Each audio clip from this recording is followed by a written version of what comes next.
last year was hell.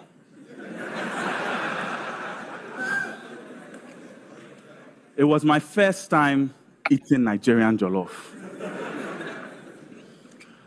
Actually, in all seriousness, I was going through a lot of personal turmoil. Faced with enormous stress, I suffered an anxiety attack. On some days, I could do no work. On other days, I just wanted to lay in my bed and cry. My doctor asked if I'd like to speak with a mental health professional about my stress and anxiety. Mental health? I clammed up and violently shook my head in protest. I felt a profound sense of shame. I felt the weight of stigma. I have a loving, supportive family and incredibly loyal friends, yet I could not entertain the idea of speaking to anyone about my feeling of pain. I felt suffocated by the rigid architecture of our African masculinity. People have real problems, Sangu. Get over yourself. The first time I had mental health, I was a boarding school student, fresh off the boat from Ghana at the Petty School in New Jersey. I had just gone through the brutal experience of losing 7 loved ones in the same month. The school nurse, concerned about what I had gone through, God bless her soul, she inquired about my mental health. Is she mental? I thought. Does she not know I'm an African man? Like Okonkwo and Things Fall Apart, we African men neither process nor express our emotions. We deal with our problems. We deal with our problems. I called my brother and laughed about Oyibo people, white people, and their strange diseases, depression, ADD, and those weird things. Growing up in West Africa, when people used the term mental, what came to mind was a madman with dirty, dreadlocked hair, bumbling around half naked on the streets. We all know this man. Our parents warned us about him. Mommy, why is he mad? Drugs. If you even look at drugs, you end up like him. Come down with pneumonia, and your mother will rush you to the nearest hospital for medical treatment. But dare to declare depression, and your local pastor will be driving out demons and blaming witches in your village. According to the World Health Organization, mental health is about being able to cope with the normal stresses of life, to work productively and fruitfully, and to be able to make a contribution to your community. Mental health includes our emotional, psychological, and our social well-being. Globally, 75% of all mental illness cases can be found in low-income countries. Yet most African governments invest less than 1% of their healthcare budget on mental health. Even worse, we have a severe shortage of psychiatrists in Africa. Nigeria, for example, is estimated to have 200 in a country of almost 200 million. In all of Africa, 90% of our people lack access to treatment. As a result, we suffer stigma.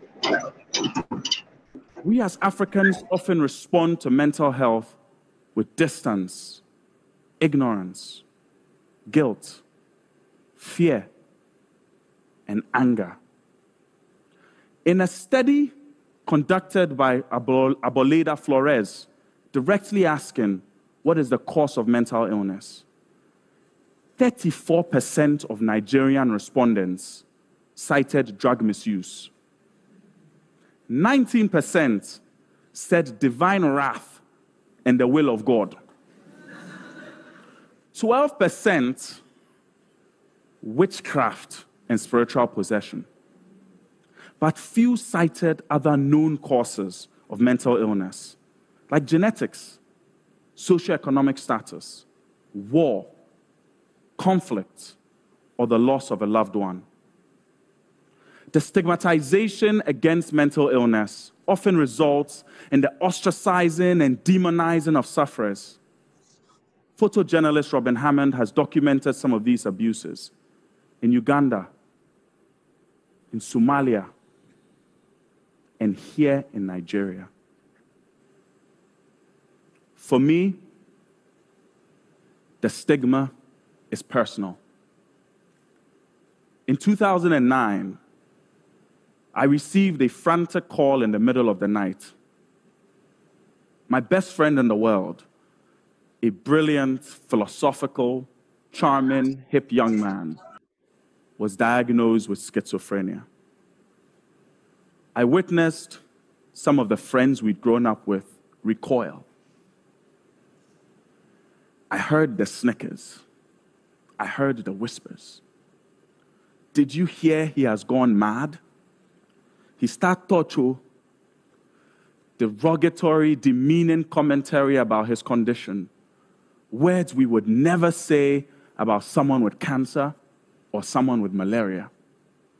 Somehow, when it comes to mental illness, our ignorance eviscerates all empathy.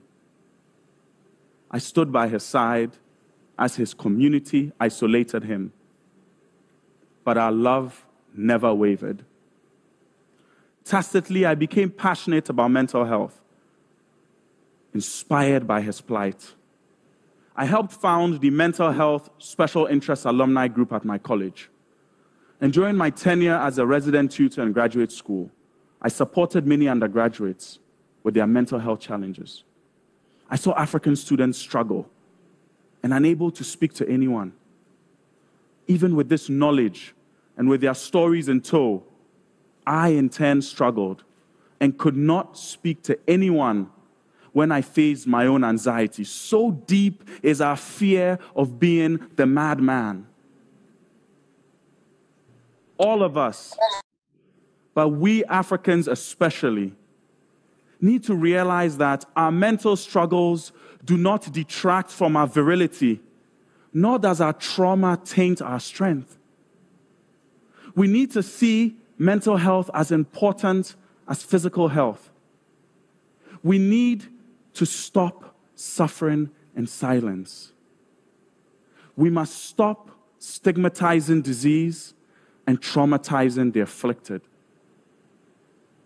Talk to your friends. Talk to your loved ones. Talk to health professionals. Be vulnerable. Do so with the confidence that you are not alone. Speak up if you're struggling. Being honest about how we feel does not make us weak. It makes us human. It is time to end the stigma associated with mental illness. So the next time you hear mental, do not just think of the madman. Think of me. Thank you.